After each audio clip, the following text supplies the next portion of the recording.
De quoi? On doit recommencer? Pourquoi on recommence? Non, moi je trouve que c'est bien comme. Bonjour à tous, c'est Benjamin, je suis avec Camille aujourd'hui. Bonjour tout le monde. On va vous présenter une maison à rénover complètement sur Valeroy. Alors là pour le coup, dans l'immédiat, on va pas vous envoyer du rêve. On va la visiter ensemble. Moi je vous présente le rez-de-chaussée, puis le jardin. Et Camille, elle va vous présenter l'étage et les combles. Allez, on espère que ça va vous donner envie de venir rénover cette maison. Allez, à tout de suite.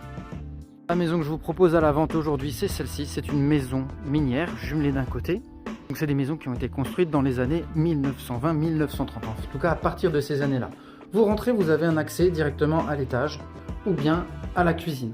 Ici, on est sur une cloison sèche en briques rouges que vous pouvez abattre sans difficulté. Ce que vous voyez là, c'est une porte qui vous permettra d'accéder à une double cave. Enfin, on arrive ici. Donc je vous envoie pas du rêve, hein, je vous avais prévenu, c'est à rénover, il y a un gros billet de travaux à prévoir. On arrive ici dans une pièce que vous pouvez aménager à votre convenance.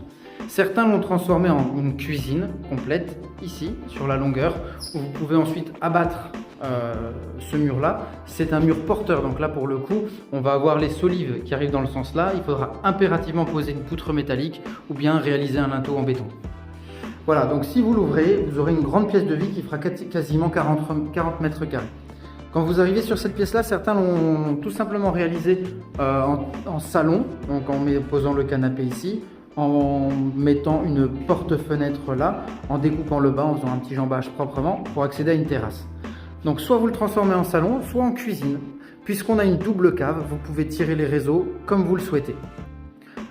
Toujours en rez-de-chaussée, ici vous avez cette partie-là, donc une extension qui avait été faite dans la maison, qui vous permet d'accéder à un sanitaire. Donc vous avez un toilette ici, et sur le fond, une salle de bain.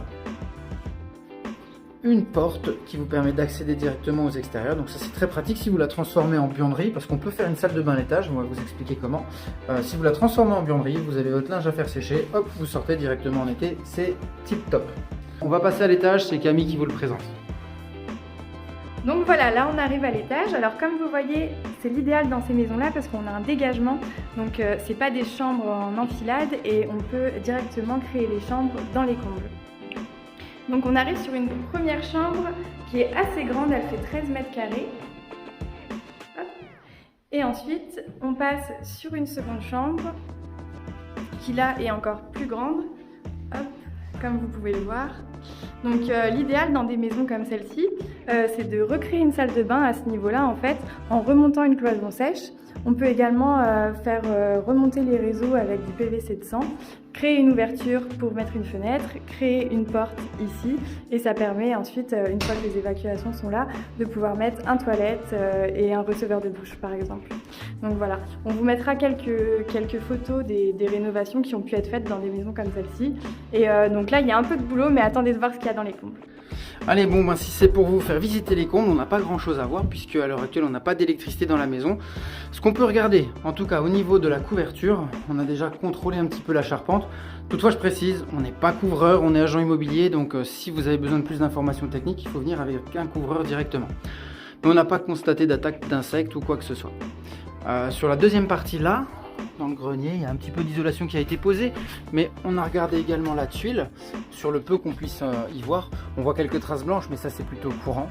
Par contre, on ne voit pas de décaillement de la tuile, donc on suppose que la tuile est en relativement bon état et qu'elle n'est donc pas poreuse.